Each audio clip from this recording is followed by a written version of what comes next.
A very warm welcome to all of you to Self Selection Board, a one step towards uniform। मेरा नाम है शुभम वार्ष्णेय और आज हम बात करेंगे जीटीओ ब्रेन इनसाइट की। और यहाँ पर आज हम ब्रेन का एनालिसिस करेंगे, वो होंगे नटराजन सर।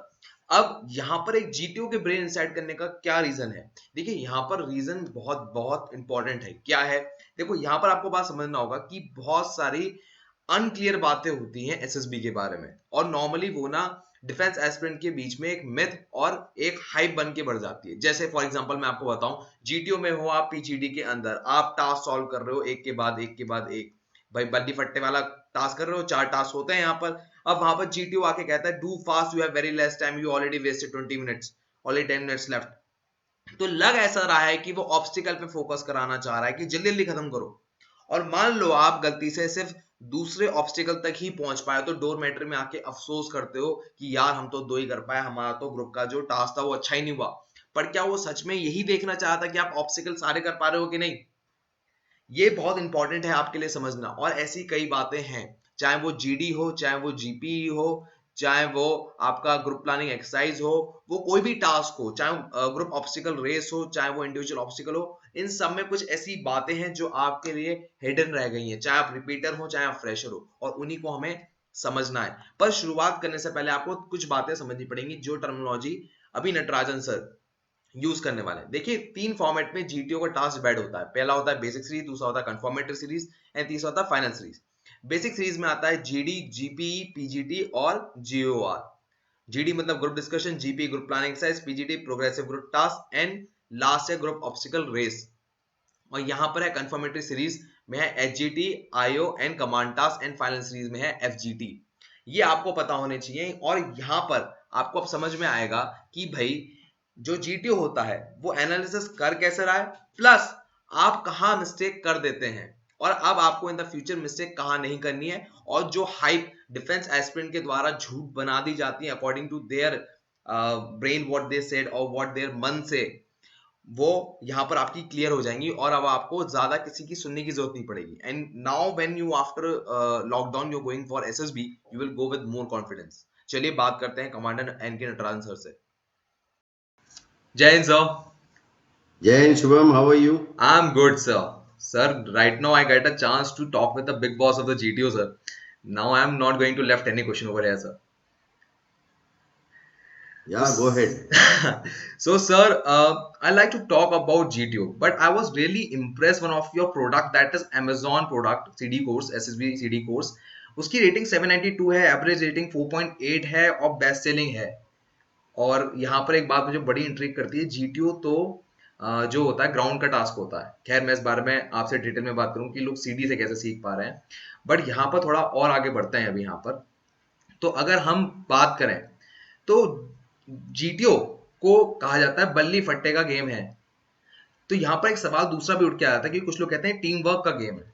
तो कौन सी बात सही है सर? नहीं शुभम, ये बल्ली फट्टे का गेम है, पहले तो ये सही नहीं है। अच्छा, देखो, अगर आप जीटीओ टास्क को एनालाइज करेंगे तो इसमें एब्स्ट्रैक्ट टास्क भी होते हैं और प्रैक्टिकल टास्क भी होते हैं। ओके। इसमें बल्ली फट्टे वाली चीजें कितनी है? एक प्रोग्रेसिव ग्रुप टास्क है, हाफ ग्रुप टास्क है, कमांड टास्क है, फाइनल ग्रुप टास्क है। 9 में से 4 टास्क जी, राइट। लेकिन उसमें से आप देख लो, 2 राउंड ऑफ जीडी है, जीपी है, लेक्चरेट है, फिर जीओआर और इंडिविजुअल ऑब्स्टिकल्स है। अब ये इसमें तो कोई फट्टा और बल्ली का तो रोल है ही नहीं, राइट। तो इसको जीटीओ को पूरा फट्टा और बल्ली का गेम कह देना वो सही नहीं है। So there are all aspects covered in the GTO. It is not only about बल्ली एंड फट्टा। Secondly, it is not these 4 tasks, PGT, HGT, command task, final group task, determine your selection. It is all about the 15 OLQs. ये 4 चीजों में नहीं confirm हो जाती है। Okay sir, यहाँ से मैं आपका एक पॉज लूंगा, मैं थोड़ा और एम्फेसाइज करूंगा। मैं अपने क्वेश्चंस को थोड़ा रीएम्फेसाइज मतलब भी आपके सामने रखना चाहूंगा दोबारा से। वो क्वेश्चन कुछ इस तरह से है कि मैं पीजीटी पे ही फोकस कर रहा हूँ। पीजीटी के लिए कह रहा हूँ कि is it the only game of बल्ली फट्टा और टीम वर्क और बोथ और something else?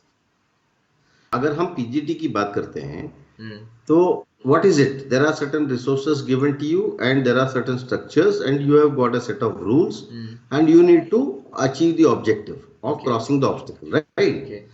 Now, how intelligently you use those resources and the structure is only one part of the 15 OLQs, Okay. right? That's about, intelligence and RA, reasoning ability. लेकिन बाकी की सारी चीजें जो है वो भी तो दिख रही हैं उसमें. सो आप 15 में से 2 ऑयल क्यू हटा दें तो बाकी बाकी की 13 ऑयल क्यूज भी तो दिख रही हैं. आपका behaviour, team work, cooperation, sense of responsibility, कई सारी सारी चीजें आ जाती है इसमें. Initiative, self confidence, ability to influence the group, सारी चीजें आ जाती है इसमें. ओके सर, मैं आपकी बात समझ रहा हूँ, बट यहाँ हम जब ग्राउंड पे होते हैं तो हमने तो ऑब्जर्व किया है कि जो जीटीओ होता है वो रीएम्फसाइज कर रहा है कब आप जल्दी करो, बहुत कम टाइम बचा है, अभी तक आप सेकंड टास्क पे ही हो, इतना टाइम बचा है, जल्दी जल्दी सॉल्व करो. वहां तो कुछ और ही चल रहा होता है, आप कुछ और कह रहे हैं. सी, कई बार दुविधा जीटीओ की बन जाती है. आपको दिया जाता है 35-40 minute to complete 4 task, right? और जो ग्रुप डायनेमिक्स में इतनी लड़ाइयाँ और इतना सारा क्लैशेस होने लग जाता है तो ग्रुप कहीं ना कहीं आके अटक जाती है और कोई इधर खींच रहा है, कोई उधर खींच रहा है. तो नॉर्मली हमारी टीचिंग ये कहती है कि हमने इंटरफेरेंस नहीं करना चाहिए पीजीटी में, पर्पसिव इंटरफेरेंस करना चाहिए सिर्फ. हम जनरली नहीं बोलते ज्यादा. बट अगर कोई ऐसा ग्रुप मिल जाए जहां पे मतलब डायनामिक्स इतनी खतरनाक हो जाए कि आगे नहीं बढ़ रही है ग्रुप, तो कहीं ना कहीं जीटीओ को, क्योंकि जो थर्ड ऑब्स्टेकल होता है जीटीओ का, पीजीटी का, वो बहुत इंपॉर्टेंट होता है. वहां तक ग्रुप पहुंच ही नहीं पा रही है तो कहीं ना कहीं जीटीओ को मजबूर होकर इंटरफेयर करना पड़ता है, राइट? अदरवाइज हम 40 मिनट दे चुके हैं आपको, आपने करना है चारों ऑब्स्टेकल कंप्लीट, तो वहां कहीं ना कहीं इंटरफेयर करना पड़ता है. And he will also try and do that because he wants to make sure that the group at least crosses the third obstacle, because third obstacle contains the impasse. The central obstacle of the third PGT is a very important aspect, because there the group gets stuck. The bright one is able to get through or finds the solution and he takes the group along. That is what we wait and see, right? अगर वहां तक पहुंचे नहीं तो हमें धक्का मारना पड़ता है कहीं ना कहीं. ठीक है सर, मैं आपकी बात यहाँ पर समझ रहा हूँ. मैं फिर यहाँ पर एम्फेसाइज कर रहा हूँ सर, जब हम ग्राउंड पे होते हैं तो हमें ऐसा लग रहा होता है जीटीओ के लिए वो ऑब्स्टिकल सॉल्व करना ही सब कुछ है, पर आपके जैसे वर्ड्स थे, behaviour and all those things you have spoken, यहाँ पर वो मैच नहीं कर रही है सर. वहां तो ऐसा लग रहा है कि जीटीओ देखना ही चाह रहा है कि ऑब्स्टिकल ही सॉल्व हो जाना चाहिए मतलब. नो नो नो नो, इसे क्या होता है, अभी एक सपोज एक ग्रुप में 10 लोग हैं, उसमें 2-3 डिसरप्टिव एलिमेंट आ जाते हैं.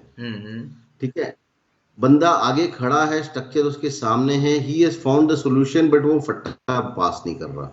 Okay. कहते नहीं नहीं वहां से नहीं चलेंगे, इधर से चलेंगे, नहीं नहीं वहां से चलेंगे, इसी में कश्मकश में टाइम निकले जा रहा है.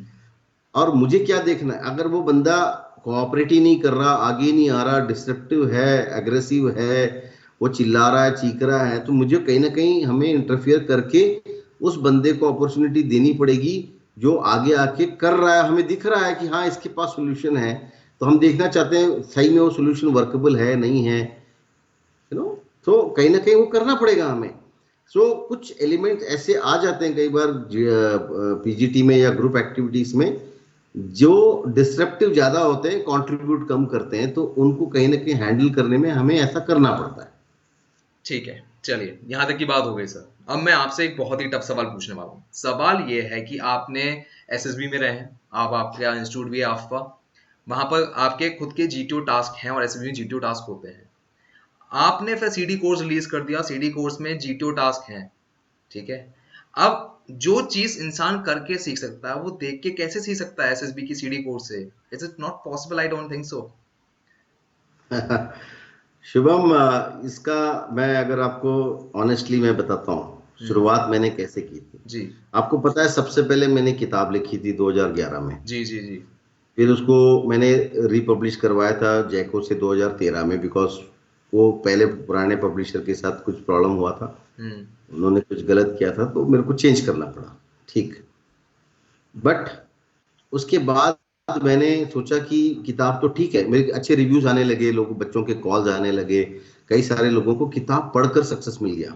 ऐसे कई हैं आई कैन टेल यू, जी जी जी. जिन्होंने उसे, क्योंकि उस किताब में कहीं ना कहीं वो मेरा नंबर है, पहले से शुरू से आ रहा है वो मैन्युस्क्रिप्ट में किताब के, तो वहां से फोन करके थैंक्स बोलने के लिए या मैसेज कर देते हैं, व्हाट्सएप पे मैसेज कर देते हैं, ये चलता रहा।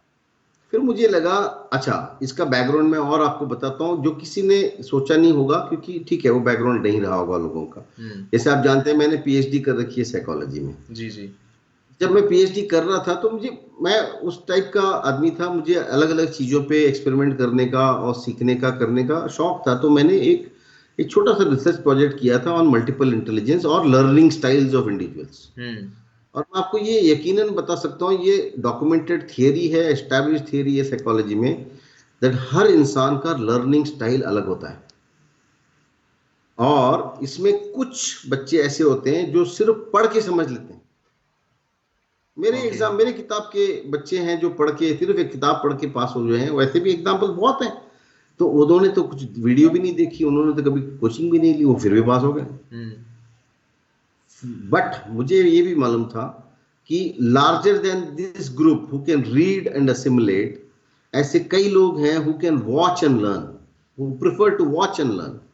देखिए आपका जो जनरेशन है टेक सेवी है जी। आज बायजू बायजू इतना फेमस क्यों हो गया, या उडेमी क्यों हो गया, अन अकेडमी क्यों हो गया? क्योंकि ये आपका एक्सपोजर है। आप लोग टेक सेवी हैं, आप कंप्यूटर में देखते हैं, देख के सीखना पसंद करते हैं। तो पढ़ के सीखने में बहुत कंसंट्रेशन लगता है और बहुत शब्दों का खेल होता है, कई बार उसका कॉन्टेक्स्ट बच्चों को समझ में नहीं आता। एज अ ऑथर मुझे बड़ी डिफिकल्टी होती थी जब मैं लिख रहा था कोई चीज समझाने में, कि मैं किस तरह समझाऊं कि बच्चे को समझ जाए, कुछ को समझ जाए, कुछ कुछ और ही मतलब निकाल ले। But your generation is very सेवी ऑफ लर्निंग बाई वॉचिंग। और मैं आपको बता दूं एसएसबी के 72 साल की हिस्ट्री में, और जहां कोचिंग एकेडमी हिंदुस्तान में 60-60 साल से है, किसी ने ये नहीं काम किया कि हम वीडियो प्रोडक्ट बनाए एसएसबी में। मैं पहला था, एक्सपेरिमेंट किया मैंने। और आपने अभी बताया शुरुआत में कि उसको 780 रिव्यूज हैं और 4.8 स्टार्स हैं। ये मैं तो नहीं कह रहा हूं ना, मतलब ये तो मैंने नहीं कहा कि बच्चे को कि डाल दो, ये तो मैंने कुछ बनाया। जैसे मेरी किताब के साथ हुआ, मैंने लिखा, दिल से लिखा, सच्चे दिल से लिखा, वो फेमस हो गया। आज सबसे ज्यादा मेरी किताब बिकती है, आप जानते हैं। वैसे मैंने एक्सपेरिमेंट किया। तो there are a lot of students who learn by watching, and इस वीडियो ने कितने सक्सेस स्टोरीज दिए हैं, है ना सर? मैं आपका एक बार मैं यहाँ पे पॉज लूंगा sir. That is in public domain कि उसकी सक्सेस क्या, उसकी रेटिंग्स क्या है, उससे कितने रिकमेंडेशन हुए हैं, लोगों ने अपने कमेंट सेक्शन में भी डाला उसे, वो बात ठीक है। चलिए मैं इस पे दोबारा आऊंगा अमेजोन पे कि वो इतना सक्सेसफुल क्या है, क्योंकि थोड़ा मुझे अब सर मेरे को दिमाग में आया। आप इसका जवाब मत दीजिएगा, बस होल्ड में रखिएगा। कि जब फ्लाइट अटेंडेंट ये बताती है कि अपनी जान कैसे बचाएं, तो आई एम श्योर कोई इंसान अपने दिमाग में बसा नहीं सकता उसे, आपको करके तो देखना ही पड़ेगा। तो अभी आप इसका जवाब मत दीजिए, मैं आगे आपसे पूछूंगा, ठीक है? चलिए मैं अगली एक मिथ की तरफ आगे बढ़ता हूं। मिथ ये है कि जो एसएसबी में जीटीओ के अंदर 3 सीरीज होती है। बेसिक सीरीज, उसके बाद होती है हमारी कंफर्मेटिव सीरीज, एंड थर्ड होती है फाइनल सीरीज। बेसिक सीरीज के अंदर आता है GD, GP, PGT and group obstacle race. अब डिफेंस एस्पिरेंट में मिथ है, अगर इसके जब ये टास्क हो रहे हैं पहले दिन में जीटीओ के, इसमें अगर तुम रेडार में आ गए जीटीओ के, तो तुम्हारा सिलेक्शन कंफर्म है, कोई निकाल नहीं सकता। अब बाकी कंफर्मेटरी और फाइनल में चाहे तुम कुछ भी कर लो। इज इट ट्रू और false sir? Very very wrong. कैसे? प्लीज अंडरस्टैंड ये 3 सीरीज होते क्यों हैं। अगर आपने जैसे आप बेसिक सीरीज की 4 टास्क बताई हैं आपने, जीडी, जीपी, पीजीटी एंड जीओआर, ये सारे ग्रुप टास्क हैं जी। और पर्पस हमारा ये होता है to assess the social effectiveness और effectiveness of a candidate in a social group. तो ग्रुप में बंदा कैसे परफॉर्म करता है, ठीक है, ये हमने असेस कर लिया। ठीक है, उसके बाद के आप जो कंफर्मेटरी सीरीज के 4 टास्क में बता दूं, हाफ ग्रुप टास्क, उसके बाद आपके individual lecturette, individual obstacles and command task जी। हाफ ग्रुप टास्क ठीक है, ग्रुप टास्क है, लेकिन वो छोटा ग्रुप टास्क है, राइट। अगर 6 बंदे हैं आपके जीटीओ ग्रुप में, जो नॉर्मली जीटीओ ग्रुप में 6 से 10 होते हैं, अगर 6 हैं तो 3 बंदों को, मतलब GTO is now looking at you from a very close quarter. But in in the first basic series, he has, while you are performing in the group, he must have made a lot of observations on you. Okay. Now, when he is looking at you very closely, he is confirming those observations on you. Okay. Okay. And the final group task is again a group task where the entire group comes again and does a one task similar to that of PGT, right? Okay, right. Now, this is based on a psychological theory. There is a theory called the Gestalt.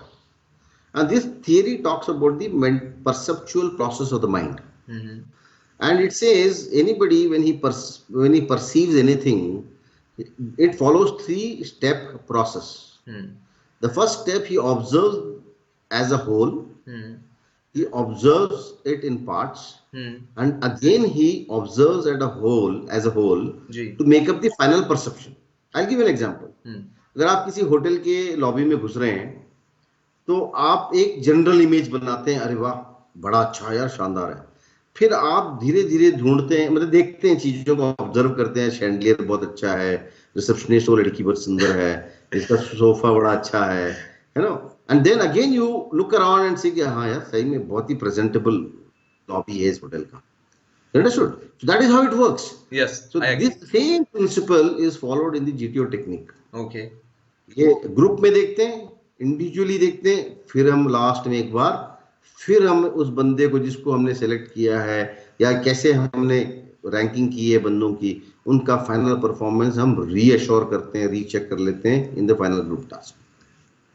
Great, ठीक है, मैं आपकी सारी बात समझ गया। अब मेरा एक बहुत ही इंपॉर्टेंट सवाल था। अभी तक हमने थ्योरी की बात की, गेस्टॉल थ्योरी, और आपने उसके पीछे की बातें बताई।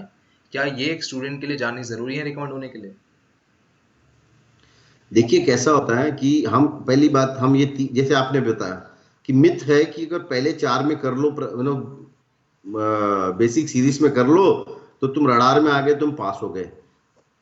जब तक उसे ये नहीं पता कि भाई रडार एक ऑब्जर्वेशन में नहीं होता, उन्होंने ग्रुप में देखा, अब इंडिविजुअली भी असेस करेंगे, उसके बाद फिर ग्रुप में देखेंगे। आपको मैं आपको एक और बात बताता हूँ, ये कोई बताएगा नहीं और ये जनरली कोई शेयर नहीं करता, बट इसमें कोई मतलब मैं कोई सिस्टम के साथ गलत वाली बात नहीं कर रहा हूँ, ये बात एकदम कॉमन सी है, मेरे को बतानी चाहिए। कई बार क्या होता है कि मैंने बच्चे को ग्रुप में देखा, बेसिक सीरीज में, कंफर्मेटरी सीरीज में भी देखा, ठीक है, मेरे को लग रहा है ये बच्चा क्लियरेबल है, और सडनली फाइनल ग्रुप टास्क में ये बच्चा कुछ करता नहीं, तो मैं अपना असेसमेंट नहीं बदलूंगा, क्योंकि मैंने उसका असेसमेंट 8-9 में से 8 टास्क में उसका परफॉर्मेंस देख के मैंने किया है, इसने फाइनल ग्रुप टास्क में परफॉर्म नहीं किया। ये मेरे लिए एक सवाल उठ जाता है मेरे मन में, मेरे दिमाग में, मैं भी ह्यूमन बीइंग हूं, और ये सवाल मैं कॉन्फ्रेंस तक कैरी करता हूं कि यार इस बंदे ने फाइनल ग्रुप टास्क में क्यों नहीं आया। अच्छा, राइट। और कई बार मैं आपको ये बता दूं, ये कईयों के साथ होता है, कोई माने ना माने, कॉन्फ्रेंस में बैठे हैं और मैंने तो 8 टास्क के बेसिस में क्लियर कर दिया कैंडिडेट को, लेकिन वो लिंगरिंग डाउट मेरे दिमाग में अभी भी है कि ये बंदा ग्रुप टास्क में क्यों नहीं आया। और मैं जब कॉन्फ्रेंस में बैठता हूँ, अगले 2 असेसर ने उसको बॉर्डर लाइन में रख दिया, या एक और ने क्लियर कर दिया, एक ने बॉर्डर लाइन में रख दिया, और वो कहता है ये बंदा थोड़ा इनकंसिस्टेंट है, कभी करेगा कभी नहीं करेगा, तो मैं क्या करूंगा उधर। ओके, ठीक है, I will be more than willing to drop the candidate. ठीक है, ये ग्रुप, ये सिर्फ परफॉर्मेंस ग्राउंड से खत्म नहीं हो जाता, ये वहां से कॉन्फ्रेंस तक चलता है दिमाग में। It is very important for a candidate that he should perform from the word go till the word okay, done, finished, all tasks are over. मैं बार बार कहता हूँ अपने बच्चों को, हर जगह कहता हूँ, मैं यूट्यूब में अपने चैनल में कहता हूँ, जहां भी मैं मिलता हूँ, डोंट गेट कॉम्प्लेसेंट। तुमने अपना काम करना है, अपना कर्म किए जाओ लास्ट तक, बल्कि इच्छा छोड़। मैं इस बात पे आऊंगा। अब यहाँ पर मैं आपके सामने काउंटर क्वेश्चन अभी एक और रखना चाहूंगा। काउंटर क्वेश्चन ये है कि आपने बोला कि आप अपनी वीडियोस में कहते हैं कि do not go into the process much, just enjoy and do give your best. क्यों? आप एक एग्जाम देने जा रहे हैं और आप कह रहे हैं एंजॉय करें sir, don't be serious over there. मैंने ऐसा कहा ही नहीं, मैंने ये कहा कि they should know the entire process. ये बेसिक सीरीज में हम क्या देखते हैं, कंफर्मेटरी में क्या देखते हैं, वही आपने शायद मेरे से पहले पूछा था। जी जी जी जी। कि ये तो मैं कह रहा हूँ, मैं तो बताता हूँ हर बच्चे को वो क्या देखा जाता है, और तुम्हें मालूम होना चाहिए। If you are going for an exam you should know the entire process. कई बच्चे ये सोचते हैं कमांड टास्क मैंने बहुत बढ़िया कर लिया, अब मेरे को कुछ और करने की जरूरत नहीं है। और ये बात मैं बोलता हूँ, ये कॉम्प्लेसेंट हो जाते हैं। अरे मैंने कमांड टास्क बहुत अच्छा कर लिया, बाकी उससे पहले का और उसके बाद का कोई फर्क नहीं पड़ता। नहीं भाई, ऐसे नहीं है। You have to be consistent. मैं ये कह रहा हूँ, you have to be consistent from the beginning till the end. Okay. Determination क्या होता है? What is determination? It is one of the qualities. जी। Your ability to sustain your effort till the objectives are achieved. Okay. तो ये तो आपने शुरू की, 4 टास्क करके छोड़ दिया, बोला मैंने तो बेसिक सीरीज में बढ़िया कर लिया, उसके बाद मजे ले रहा हूं मैं। ये नहीं काम करता। कंसिस्टेंसी चाहिए। The name of the game is consistency, let me tell you. Okay, ठीक है सर, मैं यहाँ पर आपकी बात समझ गया, बट अब मैं यहाँ पर दोबारा आता हूँ सवाल पे। सवाल आपको याद होगा, मैंने आपको पूछा था फ्लाइट अटेंडेंट ये बताती है कि आपके सेफ्टी मेजर्स क्या लेने हैं, बट आप वो याद नहीं हो सकते ना, आप उसे रेप्लिकेट कर पाएंगे फॉर श्योर। तो वो बात एसएसबी की सीडी जो है, जो अमेजोन से व्यूअर्स खरीदते हैं हम, बेस्ट सेलिंग जो है, वो उससे कैसे पॉसिबल है? How is it possible?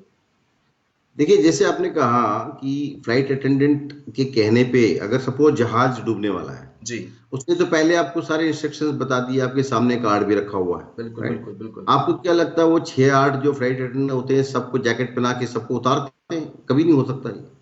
you'll always find the majority will be able to understand what they have said, grasp, and they will be able to do it themselves.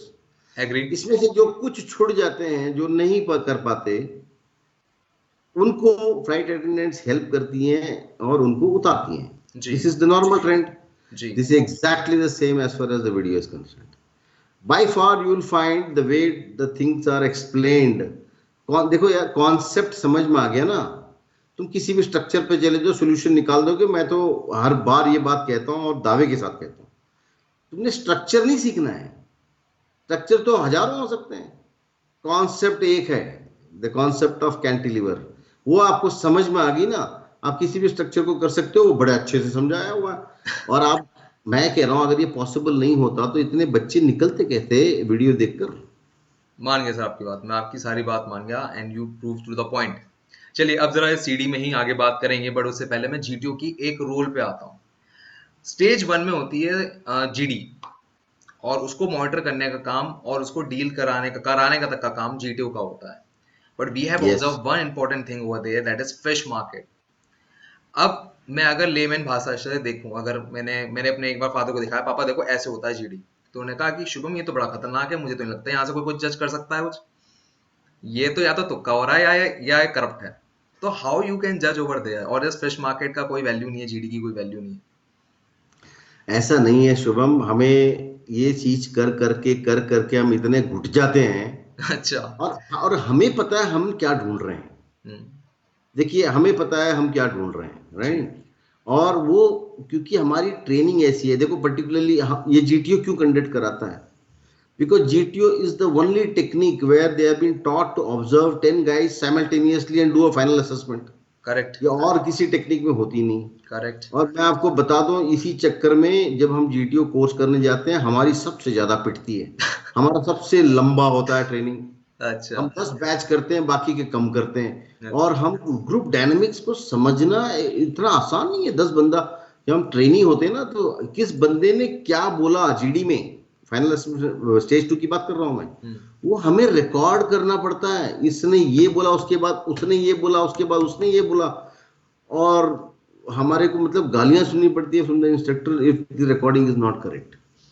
ये हमारी training है भाई, इसको तो आप वो नहीं कर सकते ना, अंडर एस्टिमेट नहीं कर सकते। और हमें पता है हम क्या ढूंढ रहे हैं। हम क्या ढूंढ रहे हैं? एक वो बंदा जो, पहली बात, 3 चीजें हैं स्क्रीनिंग की। एक, क्या उसने इमेज को सही परसीव किया। करेक्ट। देखिए, ये आपका पीपीएनडीटी शुरू होने से पहले उस इमेज को लगाया जाता है, सारे एसएसएस को बुला के दिखाया जाता है, हमारे बीच में कंसेंसस होती है इमेज क्या है। करेक्ट। राइट? उसके बाद हम बैठते हैं और ये पीपीएनडीटी कराते हैं। तो पहला हो जाता है कि whether the image has been perceived correctly by the candidate और not. Right? That shows his grasp. उसके बाद उसकी स्टोरी जब वो नैरेट करता है, हमें समझ में आया था ये बंदा नेगेटिव है, पॉजिटिव है, लॉजिकल है, उसका कम्युनिकेशन स्किल्स, उसका कॉन्फिडेंस लेवल, ये सारी चीजें दिख जाती है। जी। अब आती है बात जीडी की, हम्म। ग्रुप डिस्कशन में मैं क्या ढूंढ रहा हूँ, जीटीओ क्या ढूंढता है। ग्रुप इफेक्टिवनेस मैंने आपको बताया, राइट। हम्म। इसके पहले वाले सवाल में मैंने बताया था how effective is the candidate in a social group. ठीक है, वहां हम 10 देखते हैं या 20 देखते हैं, जी। बट जिस बंदे में स्पार्क हो, जो बंदा इफेक्टिव हो सकता है उस ग्रुप में, हम उसको क्लियर करते हैं। तो ओके। और ये देखो, सब तीनों असेसर्स का, ये भी मैं बताता हूँ, ये जनरली आपको सुनने नहीं मिलेगा कहीं से। तीनों असेसर्स की टेक्निक अलग है, तीनों असेसर्स का एम्फोसिस अलग है। साइकोलॉजिस्ट क्या देखेगा, हम्म। ग्रास और थीम ऑफ द स्टोरी। ऐसा नहीं है बाकी चीजें नहीं देख रहा है, बट उसका mind automatically because of his technique and the training, it will revolve more around that. Correct. Okay sir, मान गया आपकी एंकरिंग बात। Officer, communication skills, body language, his confidence level, उसका कैसे ड्रेस होके आया है बंदा, ये सारी चीजों पे ध्यान उनका जाता है। हम्म। जीटीयू की नेचुरल ट्रेनिंग क्या होती है, इफेक्टिव है क्या बंदा सोशली, मतलब ग्रुप में काम कर सकता है क्या, मार काट में कुछ कर सकता है क्या, ये अगर वहां पे फिश मार्केट जैसे आप कह रहे हैं, क्या ये मॉडरेट कर सकता है, क्या लोगों को शांत करा सकता है, बीच में शांत करा के अपनी बात रख सकता है, क्या दिखता है उसमें, बंदा यार, बंदे में पोटेंशियल है, दम है, कर रहा है। ठीक है। ठीक है, बट आप कहेंगे कि सर कई बार तो जो चिल्लाते हैं, डिस्ट्रप्टिव होते हैं, बहुत ही ज्यादा चिल्लाते हैं, वो भी पास हो जाते हैं। हम्म। तो हो सकता है उसमें जीटीओ ने कहा हो एन नॉट रिकमेंडेड, बट उसकी स्टोरी अच्छी है। मैं बता रहा हूँ तीनों असेसर्स का एक अपना पर्सपेक्टिव अलग अलग होता है, तो उसके बेसिस पे हो सकता है वो डी डी डी बन जाए, डी डी एन बन जाए, तो और ओ आर के साथ जब जोड़े तो हो सकता है वो फॉर्मूले में फिट हो जाए, ये हो सकता है। मैं It is आप not a pure selection process, I can tell you. This is not a pure selection process as far as the screening is concerned. इसमें होता है 19 20 18 20 17 20 भी मैं मान सकता हूँ, कई बार अच्छे निकल जाते हैं, थोड़े वो भी रह जाते हैं, ये होता है। And I must admit this is it. But sir यहाँ तो मैंने कुछ और ही सुना है आपके एसएसबी के सीडी कोर्स के द्वारा। वो ये सुना है कि रिकमेंडेशन छोड़िए, स्क्रीनिंग तक भी क्लियर हो जाते हैं आपकी सीडी देख के। देखिए मैं वही कह रहा हूँ, मैं बिल्कुल वही कह रहा हूँ आपको, कि स्क्रीनिंग सिर्फ डिस्कशन के बेसिस पे नहीं होता है। ठीक है। स्क्रीनिंग इन आपके परसेप्शन के बेसिस पे होता है, स्क्रीनिंग इन आपके नरेशन के बेसिस पे होता है, how you have dressed yourself, ये सारी बातें वीडियो में बताई गई हैं। ठीक है, ठीक मैं है, एंड एक मिनट हाउ आपका टू पॉज लूंगा अप्रोच। सर, एक मिनट मैं आपका पॉज लूंगा। मैं जानता हूँ या आपके उसमें डिटेल में बात की गई है, बट यहाँ पर मैं थोड़ा डिग इन ऐसे करना चाहूंगा कि नॉर्मली कोचिंग इंस्टीट्यूट में narration line, ending line, GD कब स्टार्ट करना है, कैसे करना है, ये सिखाया जाता है। मतलब इंसान को एक मशीन फॉर्मेट में एक चीज बता दी जाती है, भाई कब क्या करना है। But when I saw your CD, उसमें ऐसा नहीं था। वहां पर आपके इंस्टिंक्ट, आपकी पर्सनैलिटी को आपने एम्फेसाइज किया। ऐसा क्यों कर रहे हैं आप? देखिए, मैं आपको एक सिंपल सी बात बताता हूँ, मैं ना अफवाह में करता हूँ ये बात, ना मैंने सीडी में कही है, और मैं जिस मीडियम पे भी मैंने ज्ञान बांटा है एसएसबी के बारे में, मैंने हर जगह ये कहा है, there is nothing, you can't rigidify anything, you can't rigidify somebody's behaviour like that. Hmm. You should be free flowing, but you should focus on these things. अब ओके। उसकी नेचर कैसे चेंज कर देंगे आप यार, एक बंदे का एक ओरिजिनलिटी कैसे चेंज कर देंगे आप वो जो कोशिश कर रहा है ये, और जो करता है, जो कैंडिडेट करता है या करवाने वाला करता है, ये फेल्यूर है, मैं मानता हूं। देखो कई सारे बच्चे बहुत अनअज्यूमिंग होते हैं शुभम, बहुत सिंपल होते हैं, लेकिन उनकी जो नेचुरल स्ट्रेंथ है वो सिंप्लिसिटी से निकल के आ जाती है। वो वहां बैठ के ऐसा करो वैसा करो, लास्ट लाइन ऐसा बोलना है, फर्स्ट लाइन, अरे ये सब, हम क्या, जो सामने 3 लोग बैठे हैं ये बेवकूफ हैं, हमें सब दिखता है। ओके। ठीक है सर, मैं आपकी बात समझ गया। चलिए यहाँ पर थोड़ा और आगे जाते हैं। ठीक है, यहाँ पर हम आ जाते हैं स्टेज 2 पे। अब स्टेज 2 में भी जीडी होता है, but that is extremely different GD. मैं मानता हूँ जो जीडी होता है, सर बुरा मत मानिएगा, मेरी बात शायद गलत हो, बट हम डिफेंस एस्पिरेंट के बीच में यही बात चलती है कि जब जीटीओ बैठा होता है तो चाय की चुस्की के साथ जीडी का टॉपिक डिसाइड करता है, और फाइनली अगर हमारे सामने बता देते हैं ये है। ठीक है, सो हम लोग तो बड़े हक्के पक्के रह जाते हैं, और जो जीडी होता है वो भी डिफरेंट होता है स्क्रीनिंग से। और हमारा मानना ये होता है डिफेंस एस्पिरेंट का मोस्ट ऑफ, कि आप फैक्ट फाइल चेक कर रहे हो, भाई कितनी अच्छी नॉलेज है, उस फैक्ट फाइल को कितना अच्छा प्रेजेंट कर रहे हो, क्या ये बात सच है? देखो, आपने दो सवाल एक ही सवाल में पूछा है। जी। एक, क्या वो चाय की चुस्की में हम लोग जीडी डिसाइड करते हैं? हाँ जी। And let me tell you, that is very true, 100% true, and that is the fairness of the system. Nobody can rig the GTO GD topic and transmit it to somebody he knows his uncle's son is coming. ये possible ही नहीं है. Okay. हम जो वहाँ पहुँचते हैं, senior GTO साहब होते हैं, हम सारे बैठते हैं, चाय पी रहे होते हैं, और वहीं पे डिसाइड करते हैं कि दो टॉपिक देने, कौन से लेने हैं. एक सोशल टॉपिक करना है, एक हाई लेवल टॉपिक करना है, और वहीं पे डिसाइड हो जाता है. और सभी उस दिन के चारों जीटीओ, तीनों जीटीओ जो है, वो वही टॉपिक चलाते हैं. ठीक, लेवल प्लेइंग फील्ड सब सारे कैंडिडेट्स को मिल गया, टॉपिक सेम है, और ये एक्सटेम्पोर वहीं पे डिसाइड होता है. ये 100% मैं कह रहा हूँ. ठीक है। दूसरी बात, आपने कहा कि फैक्ट फाइंडिंग और नॉलेज कंटेंट कितना है. देखिए, मैं अगेन ये बात बोलता हूं जो मैंने पहले भी बोली थी, इसी इंटरव्यू में मैंने आपको कहा, knowledge is important. Why do you think knowledge is not important? भाई, आज आप क्लास 1 गेजेटेड ऑफिसर बनने आए हैं, और देश भर का कंपटीशन है. आज अगर एनडीए की बात करते हैं तो 5 लाख बच्चे एनडीए का एग्जाम देते हैं, 365 जाते हैं एनडीए में. जी। तो इतने कंपटीशन में आप अपने आप को कैसे प्रूव करेंगे? आप मुझे बताइए, इंटेलिजेंस जो हम चेक करते हैं, जी। ठीक है, फैक्टर 1 की बात करते हैं, उसमें दो चीजें हैं, reasoning ability and effective intelligence. ये दो चीज है. इसको हम दोनों तरीके से चेक करते हैं, एब्स्ट्रैक्ट में भी चेक करते हैं और प्रैक्टिकल में भी चेक करते हैं. बिल्कुल. मतलब प्रैक्टिकल मतलब जुगाड़, भैया ये डंडा फट्टा है, ये स्ट्रक्चर है, तू कैसे जुगाड़ लगा के आगे निकल जाता बता दे, ये प्रैक्टिकल इंटेलिजेंस है. और थियोरेटिकल बेसिस पे या एब्स्ट्रैक्ट में knowledge content, why is it not important? It is important. और टॉपिक तो कोई रॉकेट साइंस नहीं है ना, वो तो नॉर्मल जो न्यूज़पेपर में आती हैं, जो हम कौन सा तैयारी करके आ रहे हैं, हम तो चाय पीने आ रहे हैं, और जो कल पढ़ा था न्यूज़पेपर में उसी पे एक हंसते खेलते एक टॉपिक बना दिया. तो हमने अगर न्यूज़पेपर पढ़ने की आदत डाली है, हम पढ़ते हैं, मीडिया को फॉलो करते हैं, जो हर एजुकेटेड आदमी को करना चाहिए, उसी में से आ जाएगा. अब आज की तारीख में अगर आप जीटीओ में जाएंगे तो कहीं ना कहीं यू शुड एंटिसिपेट कि कोविड पे कोई ना कोई टॉपिक कहीं ना कहीं तो आएगा, या इंटरव्यू में आएगा, जीडी में आएगा, लेक्चरेट में आएगा. अगर आप घर पे बैठे हैं, आपको पता ही नहीं दुनिया देश में क्या हो रहा है, वेयर इज योर इंक्विजिटिवनेस? मैं आपकी सारी बात से मान गया सर. अब यहाँ पर एक और स्टेटमेंट लेकर आता हूँ, बहुत ही पॉपुलर है. वो स्टेटमेंट ये है, SSB is not a game of knowledge, it's not a game of fact. पहले बहुत सुनने में आता है. सो ये तो सर कॉन्ट्रा कर रही है आपकी बात को. एक मिनट, मैंने पूरी बात कही नहीं थी. अच्छा हो गया आपने क्लैरिफिकेशन पूछ लिया मेरे से. बट प्लीज अंडरस्टैंड, मैंने आपको कहा था कि ये सिर्फ एक क्वालिटी, एब्स्ट्रैक्ट में एक क्वालिटी को जस्टिफाई करता है, इंटेलिजेंस. ओके. ठीक, लेकिन बाकी की चीजें, अगर मैं बहुत इंटेलिजेंट हूं, मैं सारी चीजें जानता हूं, वहां बैठ के मैं किसी और को बोलने नहीं दे रहा, मैं ही बोले जा रहा हूं, तो क्या मैं बहुत अच्छा कैंडिडेट हूं? बिल्कुल नहीं हूं. मुझे लिमिटेड पता है, वो 4 चीजें मुझे पता है, और मैंने बड़े प्यार से वो 4 चीज सबके बीच में रख ली, और सबके साथ बढ़िया मैंने अपना पार्टिसिपेशन कर लिया. मुझे वो बंदा पसंद है. It is not only about your knowledge. Knowledge is only one component. Your behavior, your confidence, your initiative, your ability to influence, your cooperation with the group members, ये सारी बातें आ गई ना आपकी. ठीक है, मैं सर आपकी यहाँ से बात से एग्री करता हूँ. मैं यहाँ से लेकर आना चाहूंगा बेसिक सीरीज के दूसरे टास्क पे, वो है जीपी.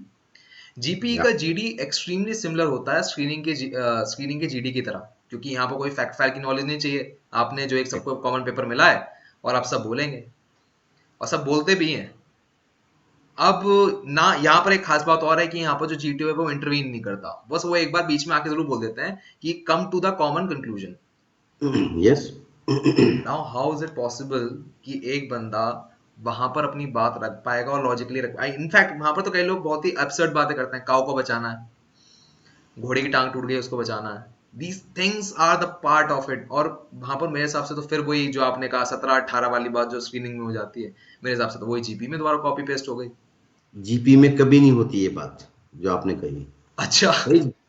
जीपी एक इतना अच्छा टास्क है, मैं आपको बता दूं, इतना बढ़िया टास्क होता है. और लेट मी टेल यू, ये जो 4 सिचुएशन जीपी में हम लोग देते हैं, ये कोई आउट ऑफ द पॉकेट और रॉकेट साइंस वाले सिचुएशंस नहीं देते। बिल्कुल। ये simple day to day situation होते हैं। अब मुझे बताइए, दो मेजर प्रॉब्लम्स हैं, एक इमोशनल, मतलब दो मेजर प्रॉब्लम है, ठीक है, आपको पता है, और एक इमीडिएट प्रॉब्लम है, ये नॉर्मली होता है, ठीक है, और उसके साथ एक इमोशनल प्रॉब्लम होता है या वीक प्रॉब्लम होता है, जिसको हम रेड हेयरिंग कहते हैं। बिल्कुल। ये बताओ, जो बंदा इतनी चीज को प्रायोरिटाइज नहीं कर सकता, उसका मैं आरए कैसे मान लूं, रीजनिंग एबिलिटी?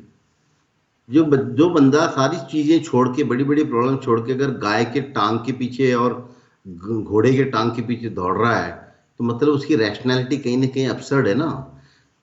उसमें कई सारी चीजें हैं, जीपी जो है, और I am telling you it is a very interesting task, a very simple task, logical thinking के बेस पे है। और उसके बाद इसीलिए इसके 3 स्टेजेस हैं।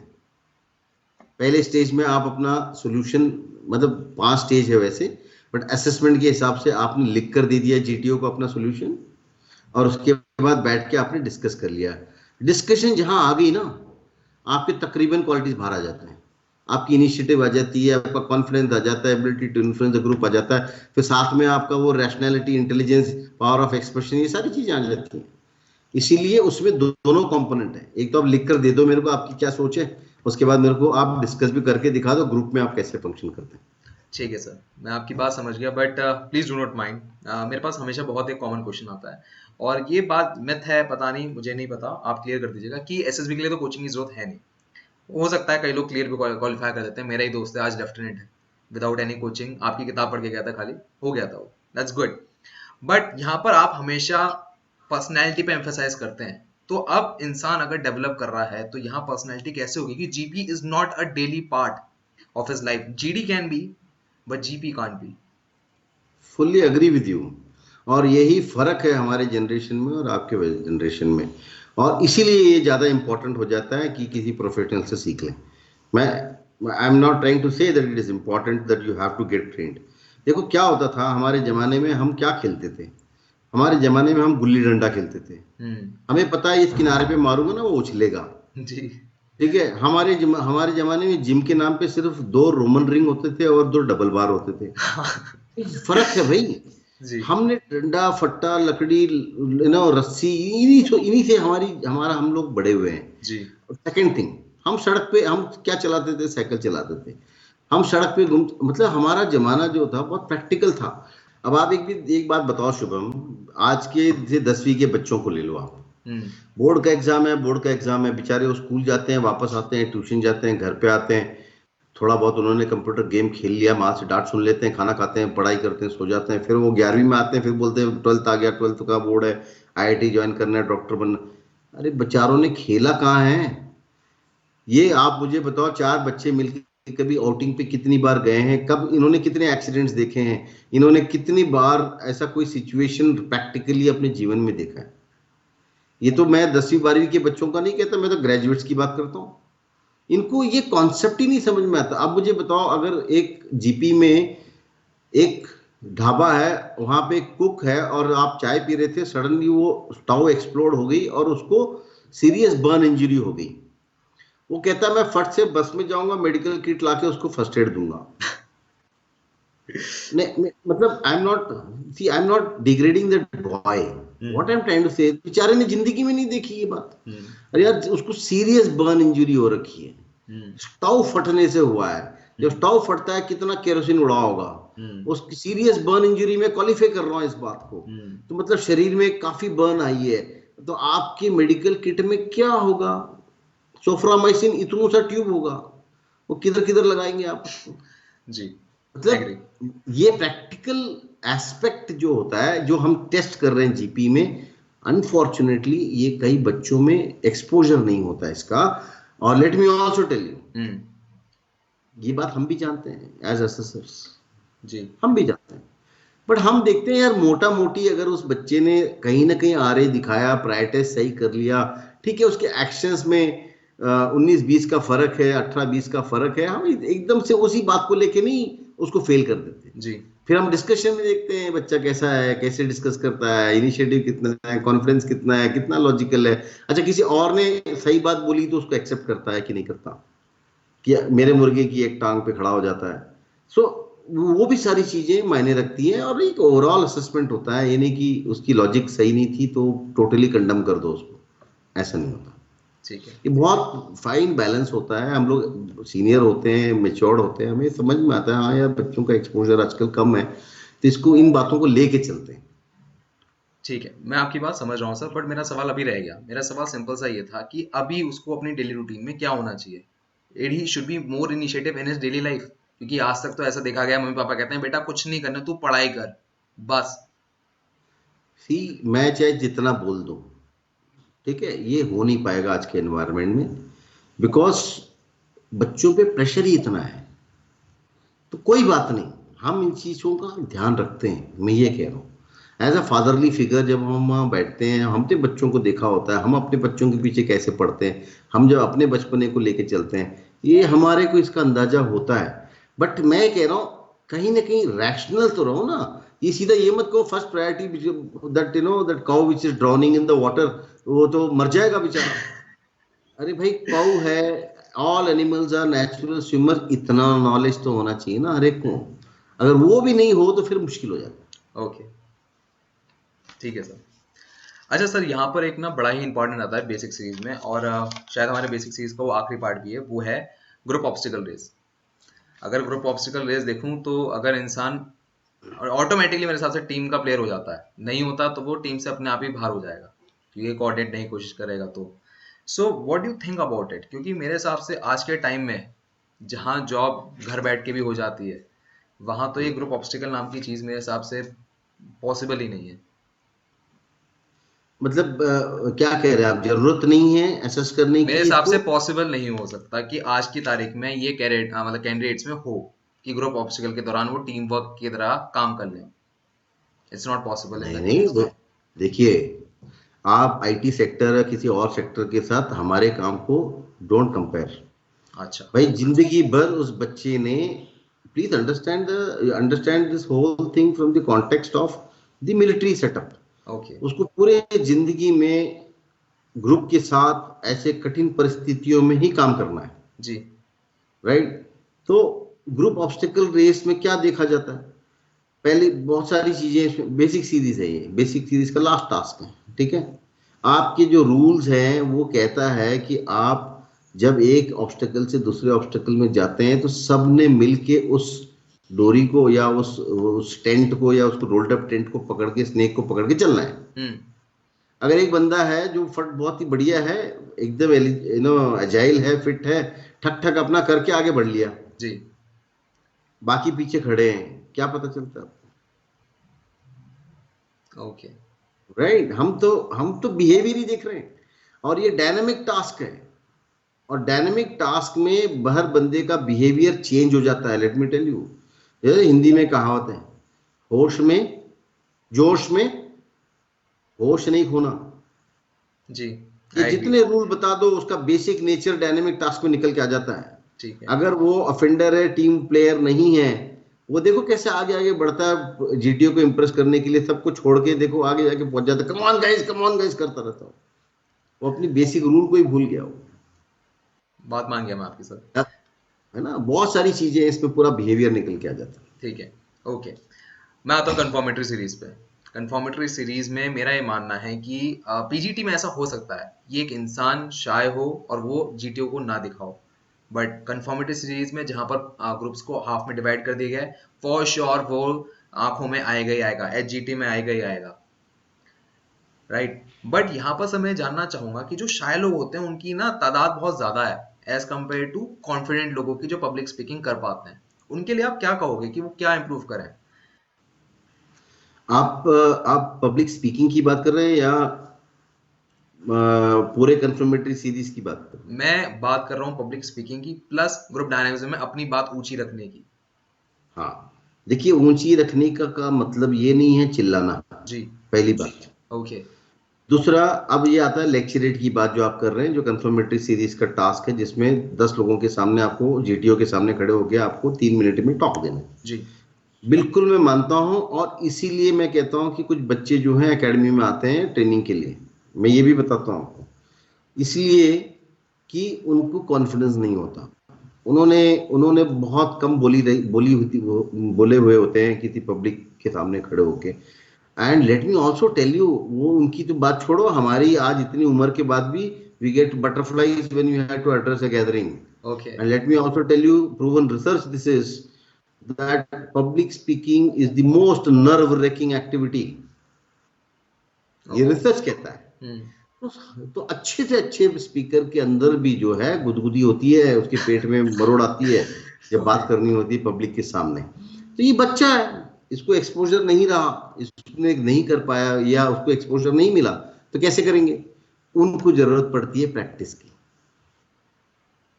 वो अगर वीडियो प्रोडक्ट देख रहे हैं, मैं तो उसमें कहा भी है, आपने रोज 2 टॉपिक लेने हैं, तैयार करना है, मिरर के सामने खड़े रह के बोलना है। आप करके देखो 1 महीना, 60 टॉपिक, एक तो आपका नॉलेज डेवलप हो गया, आपका कॉन्फिडेंस डेवलप हो गया, आपका कम्युनिकेशन डेवलप हो गया। जी। ये भाषा आदमी सीखता कैसे? हम्म। बोल के सीखता है, सुन के सीखता है, पढ़ के सीखता है। तो मैं इसलिए बार बार कहता हूँ, मेरे किताब में लिखा है, वीडियो में कहा हूँ, मैं हर बार हर बच्चों को कहता हूँ, रोज न्यूज़पेपर पढ़ो, न्यूज़ सुनो, और रोज अंग्रेजी में बोलो। अपने घर वालों से नहीं बोल सकते, दोस्तों से बोलो, वो भी साले निकम्मे हैं, कोई बात नहीं। आप कम से कम 2 टॉपिक तैयार करो, मिरर के सामने खड़े रह के खुद बोलो। देखो नहीं होता है तो मुझे बताओ। ओके। ठीक है सर, मैं आपकी सारी बात समझ गया यहाँ पर। बट मुझे ना कंफर्मेटरी सीरीज बड़ी अजीब सी लगती है सर। कंफर्मेटरी सीरीज में एक टास्क को छोड़ दो, एचजीटी को, तो बाकी सब के सब इंडिविजुअल टास्क हैं। आईओ मतलब lecturette, individual obstacle, command task. Arm forces is not a game of one person, either all win और नो वन विन। सो ये मुझे लेक्चरेट, आईओ, कमांड टास्क मुझे सर हजम नहीं हुआ सर ये। नहीं, मैंने तो पहले ही बताया था आपको कि हमारा पर्पस है to see the effectiveness of the candidate in a social group. Hmm. वो मैं चार चार टास्क में पहले के बेसिक सीरीज में मैं देख चुका हूँ। ठीक है। ठीक है, सपोज मैं बताता हूँ आपको, आपने जीओआर का सिलसिला आपने जिक्र किया था, जी। जीओआर का। हम्म। सपोज एक बच्चा है, डबल वॉल के बीच का जो बीम है उस पे चलते हुए बहुत लड़खड़ा रहा है, डर रहा है, और वो हाथ का सपोर्ट मांग रहा है, और वो किसी तरह पार करता है। हम्म। ठीक है, कई ऐसे गर्ल कैंडिडेट होती हैं, सिंगल वॉल पे चढ़ती हैं, उतरने के लिए बड़ी परेशान हो जाती हैं, नहीं उतरती है, या सपोर्ट चाहिए होता है। तो हम्म। मैंने एक ऑब्जर्वेशन मेरा ये आ गया कि इसमें शायद करेज का प्रॉब्लम है, ओके। या इसका इसका body limb coordination, mind body coordination ठीक नहीं है। वो मैंने डाल दिया। अब मैं इसको कहीं ना कहीं, बिफोर आई से this boy is not good enough, this candidate is not good enough, hmm. Should I confirm it again और नॉट? बिल्कुल। तो मैं कहाँ कंफर्म करूंगा? सीधा आईओ में आके कंफर्म करूंगा। जब कमांड अच्छा। टास्क में चढ़ के वो डांस करेगा तो मैं कंफर्म कर लूंगा कि भैया इसके करेज का प्रॉब्लम है। जब अच्छा। बैलेंसिंग बीम में वो चल नहीं पाएगा, मेरे को वो बॉडी माइंड कोऑर्डिनेशन वहीं दिख जाता है, हमें उधर भी दिख जाता है, कंफर्म हो जाता है, इधर हम कर देते हैं कि भाई ये कंफर्म्ड है कि इसमें प्रॉब्लम है। ठीक है, चलिए मैं आपकी सारी बात मान गया, बट आपने आयो बोला तो मेरे दिमाग में एकदम से थॉट आई। थॉट क्या आई कि आयो जो इंडिविजुअल ऑब्स्टिकल को जो अरेंज किया जाता है वो हर बोर्ड में अलग अलग किया जाता है, कोई सेट पैटर्न नहीं है। बिल्कुल। What is the reason behind that?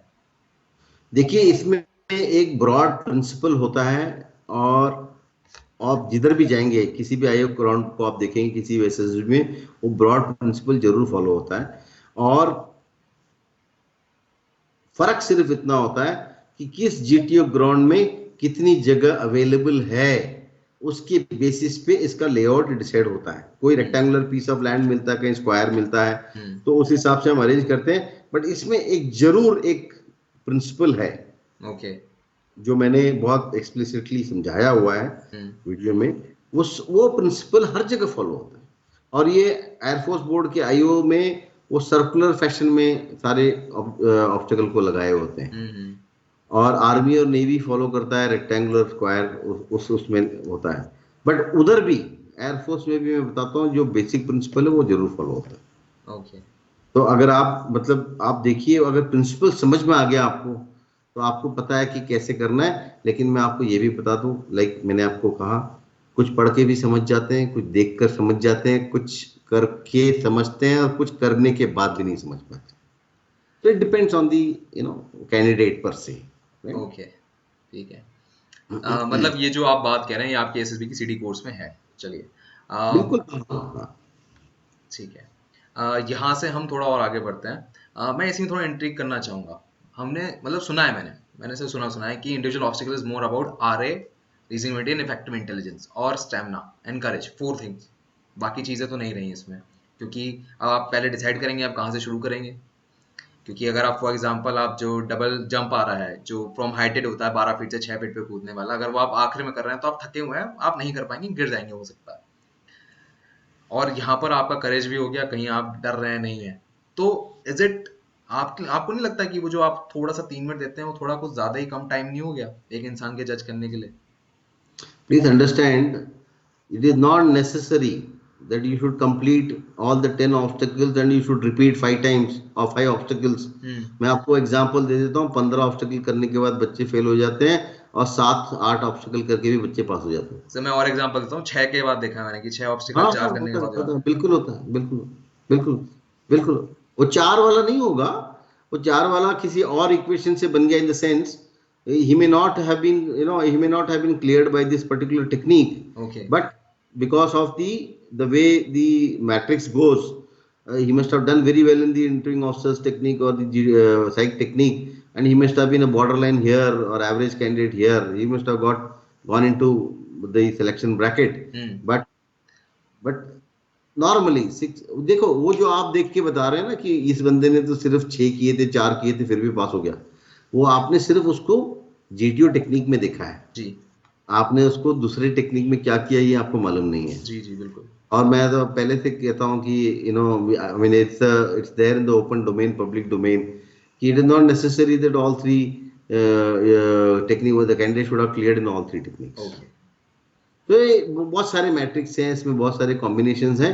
But मेरा ये कहना है कि जैसे एक टास्क दिया हुआ है आपको, आपको कहा गया है कि भाई ये 10 ऑब्स्टिकल्स हैं, आप एट रैंडम कहीं से भी स्टार्ट कर सकते हैं, कहीं भी फिनिश कर सकते हैं. 3 मिनट के अंदर आपने ये सारा कंप्लीट करना है. अगर टाइम बच गया तो और रिपीट कर सकते हैं, और रिपीट भी करते हैं तो सेम ऑब्स्टिकल रिपीट नहीं करना है, आप अलग अलग ऑब्स्टिकल रिपीट कर सकते हैं. ये बात है नटशेल में.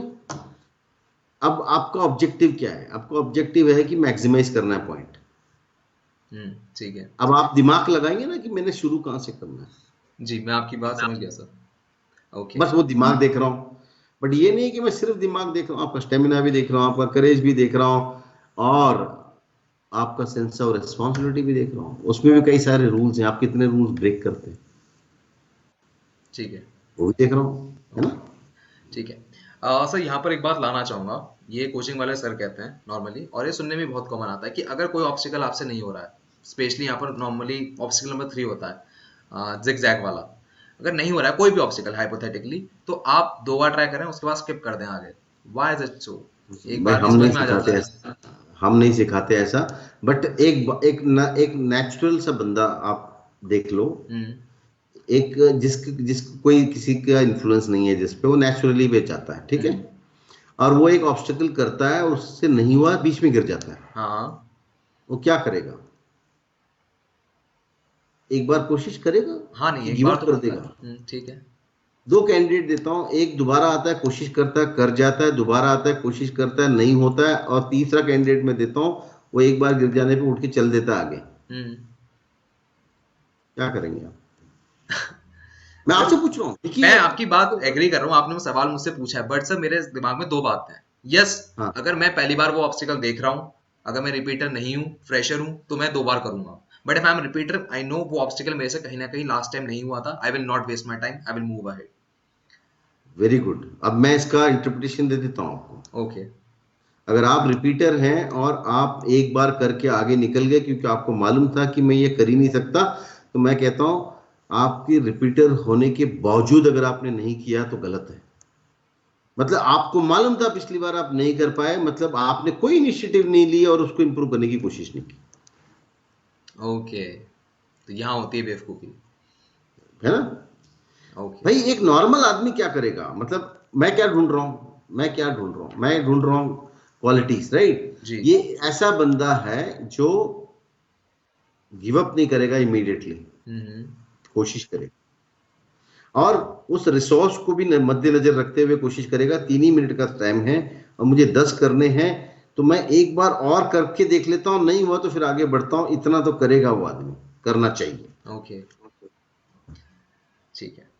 चलिए यहाँ पर मैं आ जाता हूँ third thing, command task. Command task में एक ना बड़ी अलग सी बात है जो बाकी टास्क में नहीं है, कि आपको अपने सबॉर्डिनेट बुलाने का मौका मिलता है। और यहाँ से एक मिथ का जन्म भी ये होता है कि जिस सबॉर्डिनेट को ज्यादा बार बुलाया जा रहा है, there is a huge chances और there is sure chances that person is going to get recommended. Wrong. कैसे सर, ऐसे कैसे हो सकता है? कहीं तो आए हो, जीटीओ भी देख रहा होगा, नहीं यार ये तो है ही बढ़िया लड़का, ये है फौजी मटेरियल टीम वर्क वाला। देखिए ऐसा नहीं होता, प्लीज अंडरस्टैंड। ऐसे अगर ऐसा होता ना, तो जो दो दोस्त आ जाते हैं साथ में और एक ही जीटीयू में होते हैं ना, तो फिर वो अपने आप ही एक दूसरे को हेल्प करते रहते हैं। वो ऐसा नहीं होता, ऐसा नहीं होता। देखिए, I let me tell you, and there are no hidden secrets about all this. I would not like to hide anything for that matter. Okay. देखो, इससे अगर बच्चों को एक समझ आनी चाहिए, मैं क्या ढूंढ रहा हूँ बच्चे में। एक ऐसा बच्चा ढूंढ रहा हूँ जो फ्रेंडली हो, कोऑपरेटिव हो, सबके साथ घुल मिल के रहता है, राइट। जी। अगर अगर मैं नेचुरली वैसा बंदा हूं और अगर मैं ग्रुप में हूं और सबसे मेरी अच्छी बनती है, दोस्ती है, और मैं बड़ा हेल्पफुल हूं और मैं दिमाग भी रखता हूं, तो नेचुरल सी बात है कि ग्रुप मेरे को प्रेफर करेगा। जी। क्योंकि कई कमांडर के दिमाग में होता है, यार अगर मेरे से नहीं बन पाया तो मेरे कोई तो हो जो मेरे को हेल्प कर दे, बता दे। इसीलिए वो ऐसे ही बंदों को चूज करेंगे और किसी को भी नहीं चूज करेंगे, ये बात तो पक्की है, राइट।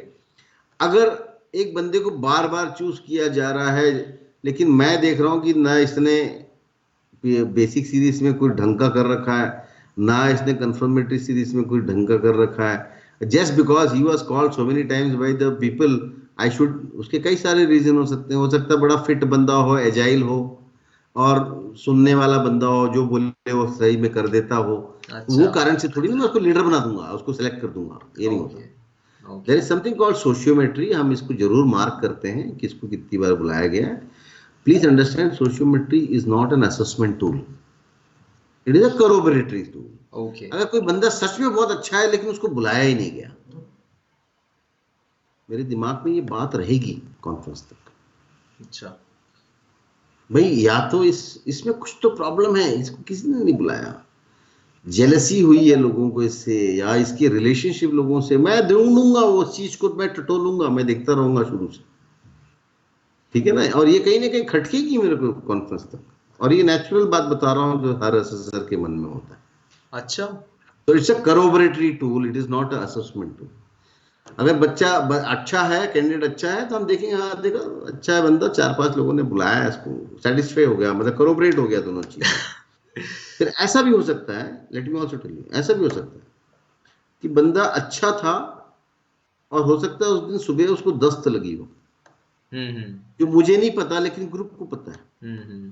तो लोगों ने उसको नहीं बुलाया, नहीं तो इसकी तबीयत ठीक नहीं है, या उसको फीवर हो रखा है, हम्म। और लोगों को पता है इसको नहीं बुलाया, तो क्या मैं इसके बेसिस पे उसको फेल कर दूं? कभी ना करूं।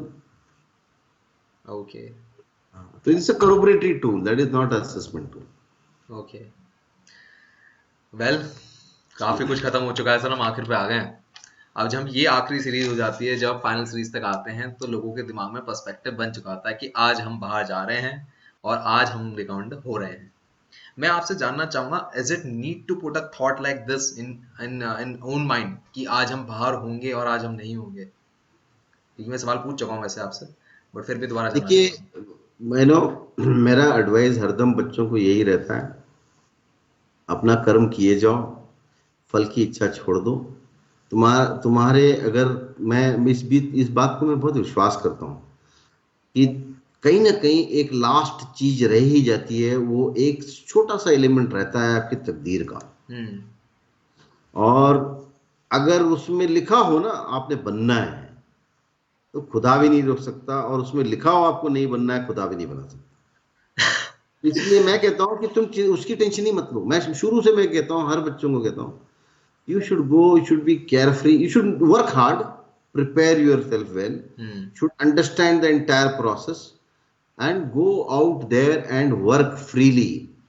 मैं बता रहा हूं कई बच्चों का फेल होने का कारण एकमात्र ये होता है कि वो during the course of SSB self assessment करने लग जा रहे, यार ये मेरा खराब हो गया, यार अब तो मैं लुट गया, मैं तो पिट गया, स्ट्रेस में आ जाते हैं और उसके बाद नेक्स्ट टेस्ट में और सत्यानाश कर डालते हैं। अरे ठीक है यार, that's not the end of it. एक में खराब हो गया, that's not the end of it, दूसरे में अच्छा कर, दूसरी टेक्निक में अच्छा कर। यू नो इसका जो इक्वेशन है बहुत इतना सिंपल स्ट्रेट फॉरवर्ड इक्वेशन नहीं है, कॉम्प्लेक्स इक्वेशन है जो मैंने काफी और टाइम लगेगा इसको समझाने में। मैंने वीडियो में समझा रखा कैसे होता है असेसमेंट। शुभम, ये सीडी सिर्फ जीटीओ की नहीं है, क्योंकि आप मेरे से सिर्फ जीटीओ के सवाल कर रहे हैं। इस सीडी में तीनों टेक्निक हैं और इसमें एक स्क्रीनिंग भी है, सारी चीजें बताई गई है।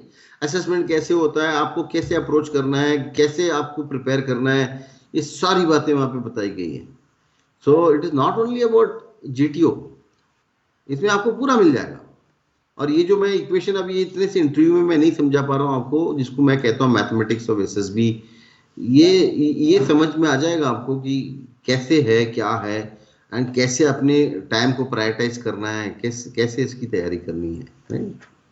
ठीक है सर। एक्चुअली मैंने आपसे पर्सनल इंटरव्यू और बाकी किसी चीज जैसे एसआरटी या साइकोलॉजी टेस्ट के बारे में इसलिए नहीं पूछा क्योंकि वो मैं मानता हूँ कि ऑनलाइन वो मतलब सीडी के थ्रू, वीडियो के थ्रू समझा जा सकता है, बट जीटीओ का जो आपने एक्सप्लेन कर दिया, that was amazing. I can't believe कि ये हो सकता है। मैंने लास्ट टाइम अभिषेक राज का इंटरव्यू लिया था, अभी मेरे जो व्यूअर्स हैं स्क्रीन पे देख पा रहे हैं, and he told me that he watch your CD and he got recommended, he never attend any coaching.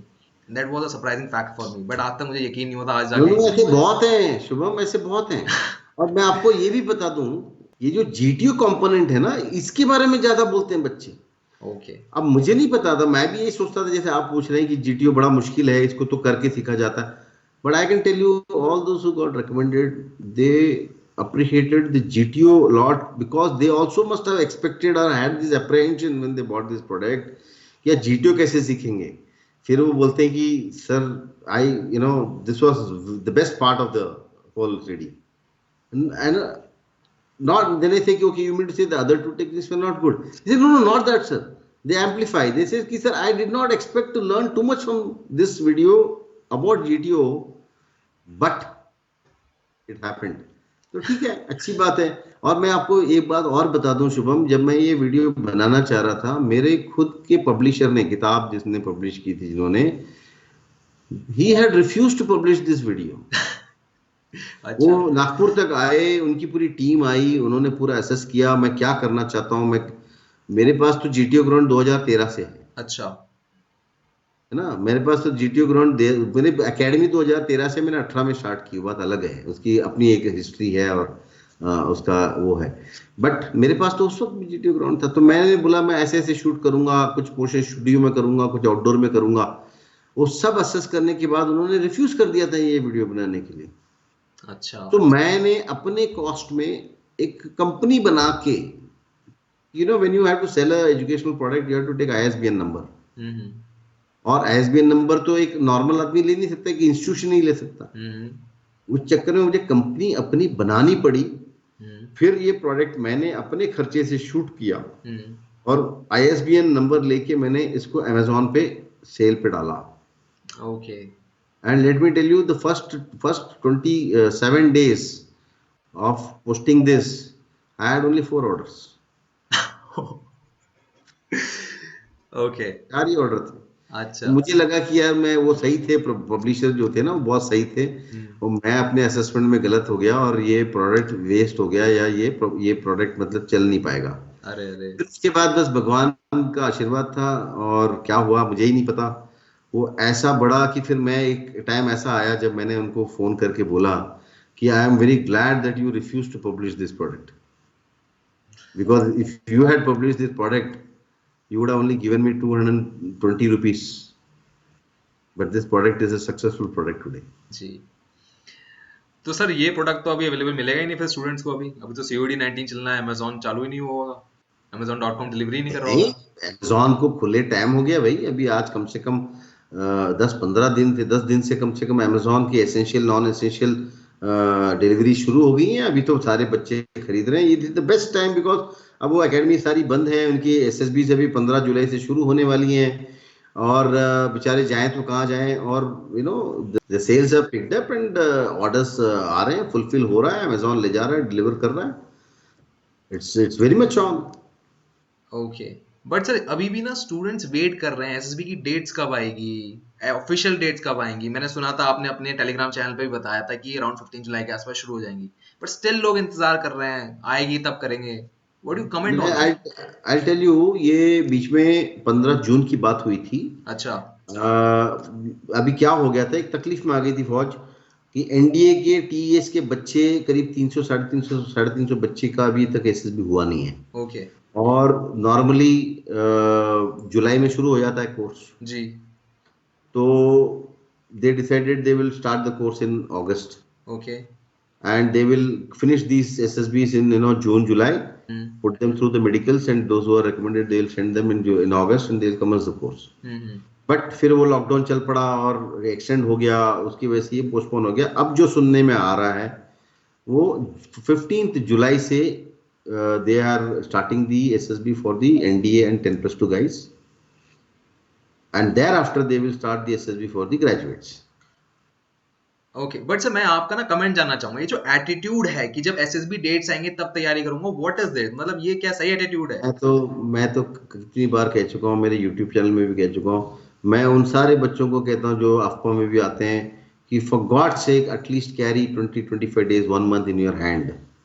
Don't walk into the SSB from AFPA. AFPA is not, don't assume that यहाँ आए तुम पास हो गए, ये नहीं होता। तो यहाँ आओगे आप, हमारे साथ काम करो, हम हमारे साथ प्रैक्टिस करोगे, हम आपको बताएंगे कि आपको और कितनी चीजें और डेवलप करनी है और कैसे करनी है, but you should have time to do that. Okay. तो इसलिए ये सब गलत है।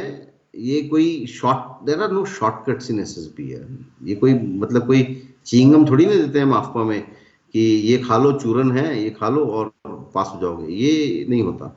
We will sincerely assess you, will tell you and कि ये वीक एरियाज हैं आपके, और इसको कैसे कैसे आपने क्या क्या करना चाहिए यहाँ से जाने के बाद, और वो करके तुमने डेवलप करने का टाइम तो रखो। गलत है, ये अप्रोच ही गलत है, कभी नहीं हो सकता ऐसे success. Okay sir, thank you so much for your valuable time and I hope ये जीटीओ का जो हमने पूरी बात की और आपके सीडी कोर्स की प्लस अब तैयारी कब क्या करनी चाहिए वो अब सभी कैंडिडेट्स को हेल्प करे। Thank you so much for your valuable time sir. Shubham, एक लास्ट बात कहना चाहूंगा। मेरे 5 वेबिनार्स, फ्री वेबिनार्स आ रहे हैं coming starting from this Sunday. जी। Okay sir, thank you sir. अभी आपने कमांड की बातों में एक लास्ट में एक बात कही गई कि वो एक फ्री वेबिनार कंडक्ट करने वाले हैं, और एक वेबिनार की पूरी एक सीरीज है जिसमें वो आपकी हेल्प करेंगे एसएसबी में बेटर परफॉर्म करने के लिए, और इसमें आप उनसे लाइव इंटरेक्ट कर सकते हैं। और लाइव इंटरेक्ट करने का मतलब है कि आप अपने सवाल भी उनसे पूछ सकते हैं। ये सवाल पूछने और इस इंटरेक्शन का दिन है 14 जून रात को 8 बजे, तो उसको देखना मत भूलना। इसके साथ अभिषेक राज हैं जिन्होंने AR1 निकाली थी IMA INA में, तो आपको लग रहा होगा टॉपर आदमी है, भाई टॉपर आदमी तो है ही, बट ये टॉपर आदमी जॉब के साथ इसने सीडीएस क्वालिफाई किया है, ये बड़ी बात है यहाँ पर, और ये 5 टाइम्स रिपीटर रहे हैं।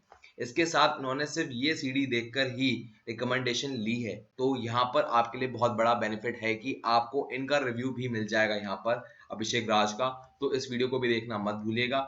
यहाँ पर आपको जो स्ट्रैटेजी मिलेगी अभिषेक राज से वो सीडीएस की भी मिलेगी, और आपका सीडीएस एग्जाम आ रहा है रिटन, तो इसको देखना ना भूलें कि उन्होंने कैसे तैयारी की है।